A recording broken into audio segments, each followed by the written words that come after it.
Hello student, आज की इस वीडियो में हम रस देखेंगे। ठीक है ना। सबसे पहले हम देखते हैं रस की परिभाषा। रस किसे कहते हैं, परिभाषा लिखिए। ठीक है, तो इसको हम थोड़ा जूम कर लेते हैं। रस शब्द का पर्याय आनंद है। रसवादी आचार्यों ने रस को काव्य की आत्मा माना है। वाक्यम रसात्मक काव्यम। आलोचकों ने इसे ब्रह्मानंद सहोदर कहा है। साहित्य में रस का अर्थ अलौकिक या लोकोत्तर आनंद है। परिभाषा: किसी काव्य को पढ़ने या सुनने अथवा देखने में श्रोता अथवा दर्शक को जो आनंद की अनुभूति होती है उसे रस कहते हैं। फिर रस की निष्पत्ति कैसे होती है, मतलब रस की निष्पत्ति क्या है।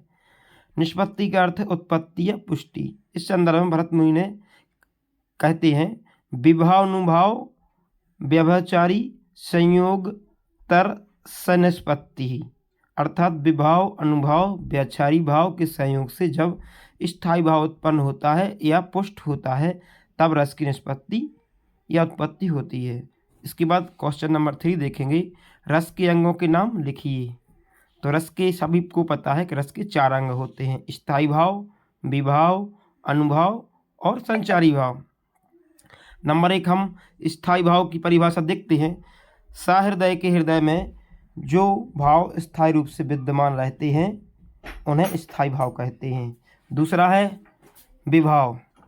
स्थायी भाव की उत्पत्ति के कारणों को विभाव कहते हैं। इसके 2 भेद होते हैं, आलंबन विभाव और उद्दीपन विभाव।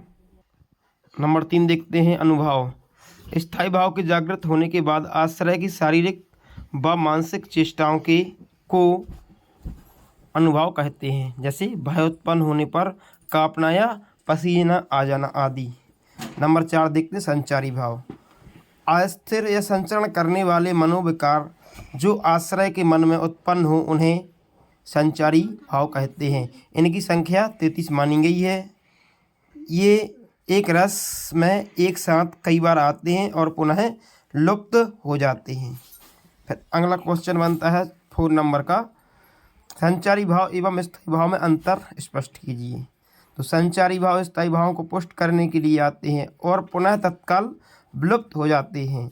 इनकी संख्या निश्चित नहीं होती। इसके विपरीत स्थायी भाव सहृदय के हृदय में प्रारंभ से लेकर अंत तक स्थायी रूप से स्थिर रहते हैं। स्थायी भावों की संख्या निश्चित होती है। क्वेश्चन नंबर 5 देखते हैं हम। स्थायी भाव सहित रसों की संख्या बताइए। तो आचार्यों के अनुसार रसों की कुल संख्या 9 है, परंतु कुछ आचार्यों के मत अनुसार 10वां रस वात्सल रस है। इस प्रकार काव्य के 10 रसों के 10 स्थायी भाव निम्नानुसार हैं।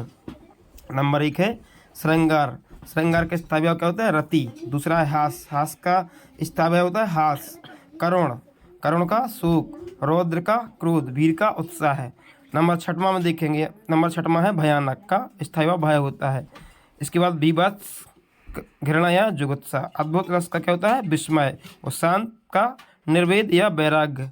फिर वात्सल या स्नेह।